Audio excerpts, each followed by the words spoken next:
Good morning students. कैसे हो भाई सारे? उम्मीद करता हूँ सारे बहुत अच्छे होंगे, अच्छे से पढ़ाई कर रहे होंगे और समझ में आ रहा होगा, और समझ में नहीं आ रहा है तो डाउट पूछ रहे होंगे जो आप पूछ नहीं रहे हो। मेरा नाम है मनीष कुमार, मैं पढ़ा रहा हूँ आपको केमिस्ट्री में हमने चला रखी electrochemistry series unit 2 CBSE HBSE सभी के लिए। स्वागत आप सभी का हमारे चैनल इंसेप्शन एक आरंभ में। आप लोगों में से बहुत सारे लोगों ने अभी भी चैनल को सब्सक्राइब नहीं किया, इसलिए वो वीडियोस को नहीं देख पा रहे हैं। हमने 10 लेक्चर इलेक्ट्रोकेमिस्ट्री के ऑलरेडी डिलीवर कर चुके हैं, जिसमें से आप लोगों ने बहुत अच्छे से वो लेक्चर्स देखे होंगे, ये उम्मीद करता हूं। हालांकि ये उम्मीद मेरी सही नहीं है, क्योंकि मुझे पता है कितने लोग अच्छे से देख रहे हैं, और नोट्स भी आपने बनाने चाहिए। पिछले लेक्चर में मैंने आपके लिए क्वेश्चन छोड़ा था कि आपको मोलर कंडक्टिविटी और इक्विवेलेंट कंडक्टिविटी की यूनिट्स बतानी है। तो मुझे उम्मीद है आप लोगों ने यूनिट्स निकाल ली होगी।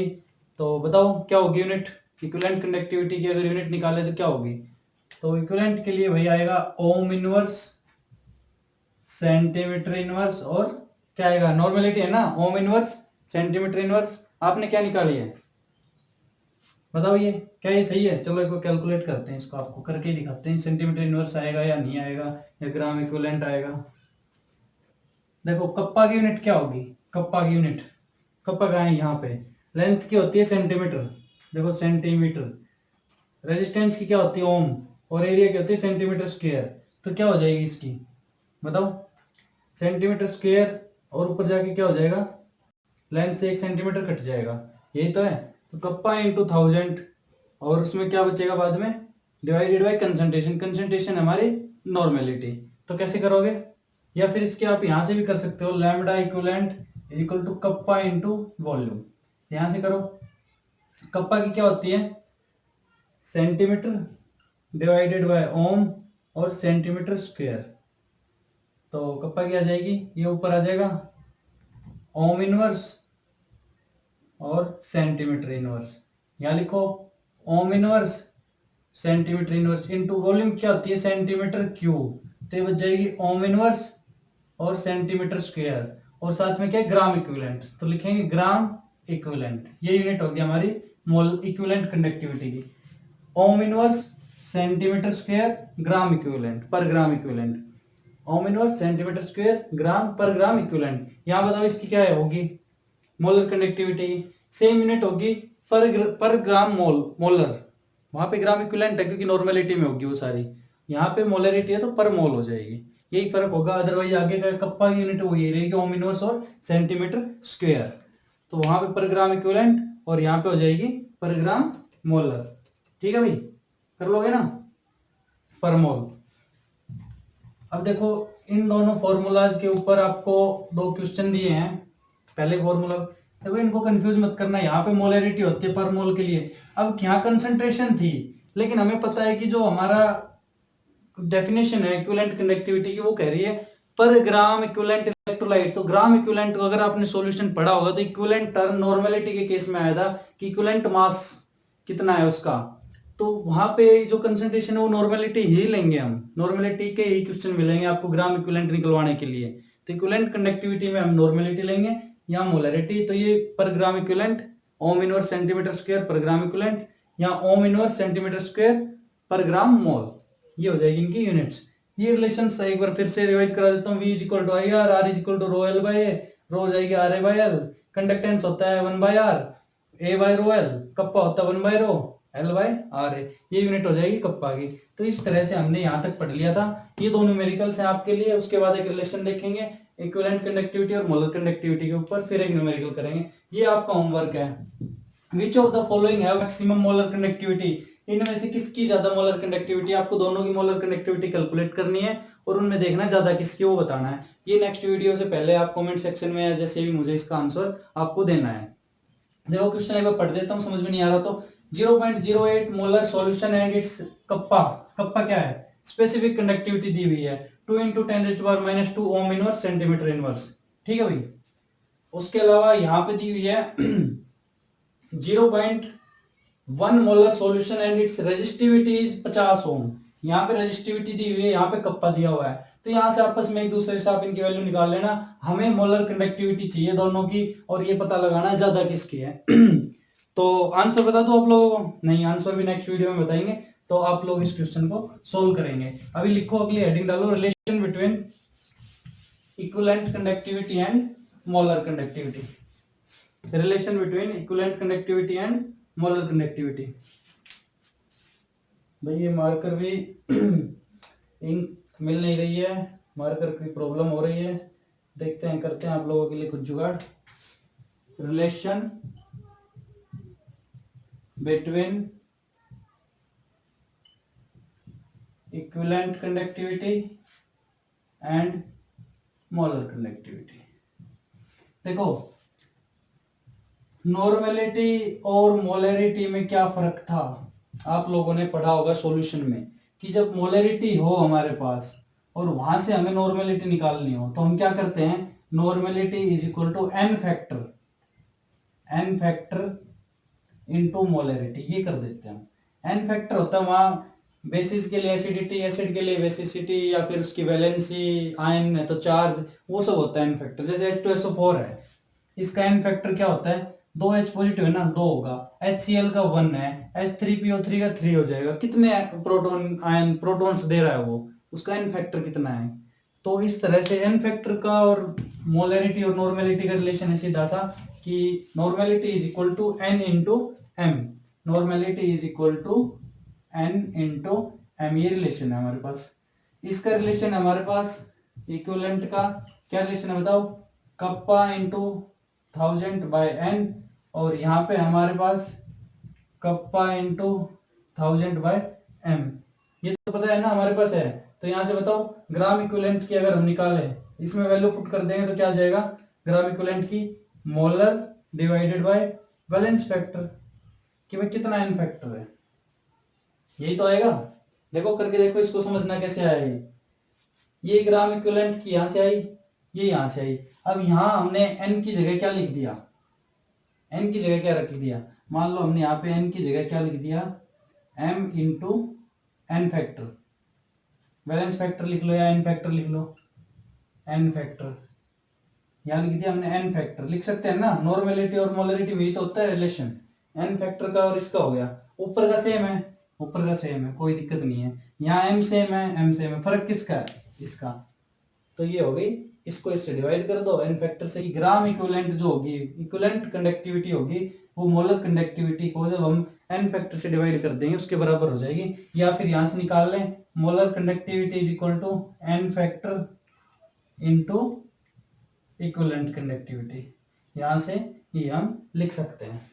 ठीक है भाई, कर लोगे, रिलेशन आ गया।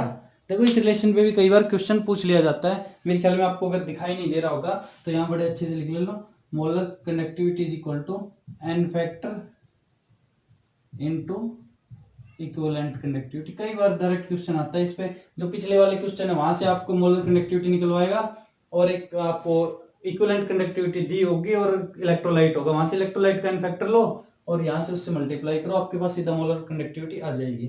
तो इस तरह से ये रिलेशन भी कई बार क्वेश्चन बनाता है। एक क्वेश्चन इसमें लिखेंगे, उसके बाद हम पढ़ेंगे, चलो क्वेश्चन फिर एक वीडियो में अलग से कर लेंगे।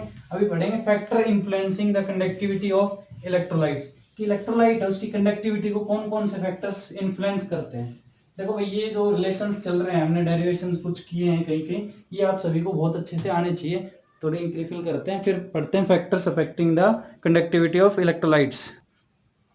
हाँ तो बच्चों, factors affecting the conductivity of electrolytes, electrolytes की बात कर रहे हैं, ध्यान रखना, हम इलेक्ट्रोलाइट्स मतलब सॉल्यूशन की बात कर रहे हैं, उनको कौन कौन, उसकी कंडक्टिविटी को कौन कौन से फैक्टर्स अफेक्ट करेंगे वो हम पढ़ रहे हैं। पहला फैक्टर है इंटरआयनिक अट्रैक्शन, सीधी सी बात है, इनमें कुछ नहीं है, आपको बस याद करना है, समझना है। इंटरआयनिक अट्रैक्शन, एक हमने इलेक्ट्रोलाइट डाला, कुछ सॉलिड उसमें डाला, जिसको आयनाइज करना है हमने, उसके अंदर आयंस बनाने। अब उसके खुद के फोर्स ऑफ अट्रैक्शन ज्यादा है, सोल्यूट आपस में पास पास है, तो वो कंप्लीटली डिसोशिएट नहीं हो पाएंगे। उससे क्या होगा, कम आयन जनरेट होंगे और उसमें कंडक्टिंग मीडियम में आयंस कम होंगे, मतलब चार्ज कैरी करने वाली स्पीसीज कम है, मतलब कम कंडक्टेंस शो करेगा। तो if interionic attraction between solute is more than a conductivity will be less, कि इंटरआयनिक अगर अट्रैक्शन उसके हमारे जो भी इलेक्ट्रोलाइट है या सोल्यूट है उसमें अगर ज्यादा है तो कंडक्टिविटी कम होगी। आगे देखो पोलैरिटी ऑफ द सॉल्वेंट, अगर सॉल्वेंट पोलर है, if the solvent is greater polarized than the ionization the conductivity will be more। अगर solvent हमने ऐसा ले लिया कि पोलराइज, खुद ही पोलर सॉल्वेंट है, खुद ही वो उसमें पोल्स चार्ज बने हुए हैं, एक नेगेटिव एक पॉजिटिव, तो उसकी कंडक्टिविटी ऑब्वियसली ज्यादा होगी। उसके बाद एक विस्कोसिटी ऑफ मीडियम, अगर कोई मीडियम उसकी विस्कोसिटी हम बढ़ाते हैं तो उससे हमारी क्या जो कंडक्टिविटी है वो डिक्रीज होती है। अब सबसे इंपॉर्टेंट, ये तीनों ज्यादा कुछ इश्यू नहीं है, इनमें ज्यादा कुछ समझना सीखना नहीं है, बस याद रखना विस्कोसिटी पे इनवर्सली, यहाँ पे पोलैरिटी पे डायरेक्टली, इंटरआयनिक अट्रैक्शन से इनवर्सली, इतना याद करना है, लाइंस अपने आप लिख दोगे। सबसे इंपॉर्टेंट जो आया है पॉइंट वो है टेम्परेचर का। टेम्परेचर का इफेक्ट बताओ भाई। हमने मेटल के केस में, मेटालिक कंडक्टर के केस में हमने जब टेम्परेचर इंक्रीज किया तो रेजिस्टेंस बढ़ा था, मतलब कंडक्टेंस कम हुआ था। अब बताओ अगर इलेक्ट्रोलाइट है, कोई इलेक्ट्रोलाइटिक सॉल्यूशन है, उसमें टेम्परेचर अगर बढ़ाएंगे तो क्या होगा, कंडक्टेंस बढ़ेगा, कंडक्टिविटी बढ़ेगी या घटेगी बताओ। वहां पे घट रहा था क्योंकि रेजिस्टेंस ज्यादा ऑफर हो रहा था, मूवमेंट ज्यादा हो रही थी इलेक्ट्रॉन्स की, जो रेजिस्ट कर रहे थे, इंडस कर रहे थे, तो इसको आगे जाने में प्रॉब्लम हो रही थी, इससे रेजिस्टेंस बढ़ रहा था वहां पे। लेकिन क्योंकि ये इलेक्ट्रोलाइटिक मीडियम है, टेम्परेचर हम बढ़ाएंगे तो आयंस है, आयंस में काइनेटिक एनर्जी होती है, तो जैसे ही वो टेम्परेचर देंगे काइनेटिक एनर्जी इंक्रीज होगी सॉल्यूशन की, वो मूवमेंट ज्यादा करेंगे, ज्यादा स्पीडली भागेंगे, दौड़ेंगे, तो अगर ज्यादा स्पीडली जाएंगे तो कंडक्टिविटी ज्यादा शो करेगी। वहां पे रेजिस्टेंस भी बढ़ रहा था, तो रेजिस्टेंस बढ़ रहा था तो उसके कारण ओवरऑल हमारी जो कंडक्टेंस कंडक्टिविटी है वो घट रही थी। लेकिन यहाँ पे ड्यू टू क्या होगा, काइनेटिक एनर्जी आयंस की बढ़ जाएगी और उससे सभी तरह के जो अट्रैक्शन फोर्स हैं, काइनेटिक एनर्जी बढ़ेगी तो किसी तरह के अट्रैक्शन से वो जुड़े हुए हैं, मतलब अगर कंप्लीटली डिसोसिएट भी नहीं है, टेम्परेचर बढ़ाए तो उनमें काइनेटिक एनर्जी बढ़ेगी और वो जिस जो फोर्स से जुड़े हुए हैं वो सब हट जाएंगे और केवल सारे आयंस किस में लग जाएंगे, कंडक्टिविटी शो करने में। तो इलेक्ट्रोलाइटिक कंडक्टर्स के केस में on increasing the temperature the conductivity of the solution is increased, whereas in case of metallic conductor on increasing temperature conductivity decrease। ये आपको बहुत ढंग से, बहुत ध्यान से याद रखने पॉइंट, इस पे क्वेश्चन आते हैं कि effect of temperature on metallic and electrolytic conductors, इसको आपको नोट कर लेना है, कहीं भी कर लोगे हो जाएगा। चलो नेक्स्ट जो लास्ट वाला है हमारा, डाइल्यूशन से क्या इफेक्ट पड़ता है बताओ। डाइल्यूशन से मोटा मोटा बताओ कि अगर हम बढ़ा रहे हैं, पानी डाल दे, कोई इलेक्ट्रोलाइट है, मान लो 100 ml में 2 ग्राम इक्विवेलेंट हमने कुछ डाल रखा है इलेक्ट्रोलाइट, अब उसको हमने कर दिया 1000 ml तक भर दिया, तो क्या फर्क पड़ेगा उसकी कंडक्टिविटी पे, जल्दी बताओ भाई, दिमाग लगाओ थोड़ा। Effect of dilution on electrolyte. हाँ तो बच्चों टेम्परेचर का इफेक्ट देख लिया, तब एक और बहुत इंपॉर्टेंट इफेक्ट आ रहा है इलेक्ट्रोलाइटिक कंडक्शन पे या कंडक्टेंस पे, कंडक्टिविटी पे, वो डाइल्यूशन का। डाइल्यूशन का मतलब क्या होता है, डाइल्यूशन का मतलब है कि हमने वाटर का एडिशन, कि कोई भी इलेक्ट्रोलाइट है उसमें specific amount of electrolytic substance है और कुछ सॉल्यूशन वाटर का है, उसमें मतलब 100 ml वाटर, उसमें मान लो 2 ग्राम हमने इलेक्ट्रोलाइट ऐड किया हुआ है, अब उसमें अगर हम और 100 ml अगर वाटर ऐड कर दें तो उसकी कंडक्टिविटी पे क्या इफेक्ट पड़ेगा, वो है इफेक्ट ऑफ डाइल्यूशन। तो पहली बात है, तो सिंपल सी बात है, हमारे जो सॉल्यूशन होता है इलेक्ट्रोलाइटिक सॉल्यूशन, उससे कंडक्टिंग मीडियम कौन होते हैं, आयंस। आयंस क्या क्या होता है कि 2 ग्राम इलेक्ट्रोलाइट हमने मान लो 100 ml वाटर में डाला तो डिसोशिएट हुएंगे, डिसोशिएट का मतलब आयंस में टूटे होंगे। अब हमने वाटर और बढ़ा दिया तो क्या होगा कि पानी और डालने से, डाइल्यूशन और करने से वहां पे जो आयंस है, नंबर ऑफ आयंस वो बढ़ जाएंगे, एरिया ज्यादा हो जाएगा, ज्यादा पानी, ज्यादा स्पेस मिल जाएगा और आयंस भी बढ़ जाएंगे, तो वहां पे क्या होगा, इंक्रीज होगी। तो देखो एक बार पढ़ो, इसमें क्या आएगा कि the degree of ionisation increase with the increase of dilution of the solution and hence number of ions increases which cause increase in conductivity.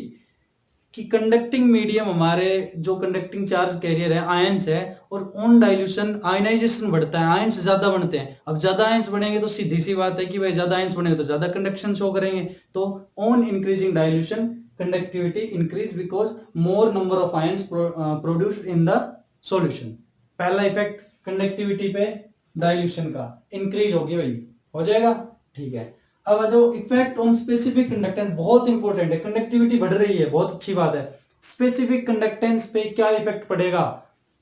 Specific conductance क्या होता है, स्पेसिफिक कंडक्टेंस होता है कि 1 सेंटीमीटर क्यूब में कितना हो रहा है, कि मतलब एक पर्टिकुलर एरिया में 1 सेंटीमीटर क्यूब में कितना कंडक्टेंस शो कर रहा है। अब देखो 100 ml वाटर था, उसमें 2 ग्राम इलेक्ट्रोलाइट थे, तो वहां से 1 के लिए निकालेंगे, 1 सेंटीमीटर क्यूब के लिए निकालेंगे तो वो कुछ आएगा अमाउंट।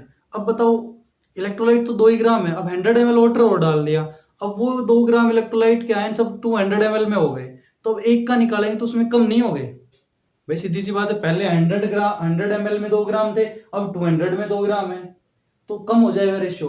तो देखो specific conductance decreases with the increase of dilution of the solution due to the presence of number of ions in 1 centimetre cube solution decrease, कि 1 सेंटीमीटर क्यूब सॉल्यूशन में डाइल्यूशन करने से नंबर ऑफ आयंस डिक्रीज होते हैं, इसलिए specific conductance on dilution decrease करता है जबकि कंडक्टिविटी इंक्रीज करती है। ये आपको बहुत अच्छे से क्लियर हो जाना चाहिए। नेक्स्ट टर्म है effect on molar conductivity and equivalent conductivity. तो ये डायरेक्ट इनमें कुछ नहीं करना, सीधा इंक्रीज होता है।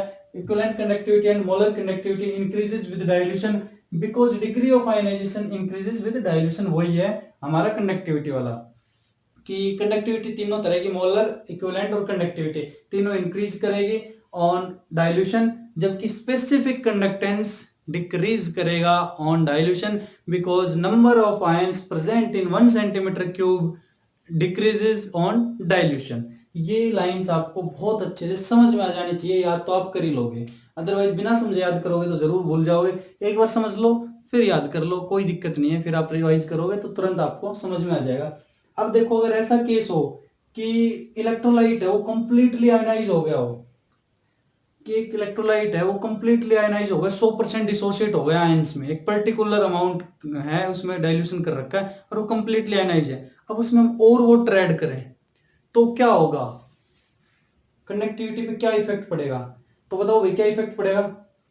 बहुत कम अमाउंट उसमें क्या होगा, इंक्रीज आएगा, कि जो ऑलरेडी वो 100% डिसोसिएट है तो और अगर डाइल्यूशन करेंगे तो उसमें बहुत कम अमाउंट का, बहुत माइनर अमाउंट का चेंज आएगा कंडक्टिविटी में। और उस केस को जब 100% डिसोसिएशन हो रखा हो, आयंस में टूट चुका हो इलेक्ट्रोलाइट, तो उस केस में अगर वाटर और ऐड कर रहे हैं तो जो कंडक्टिविटी आती है उसको कहते हैं कंडक्टिविटी एट इनफाइनाइट डाइल्यूशन।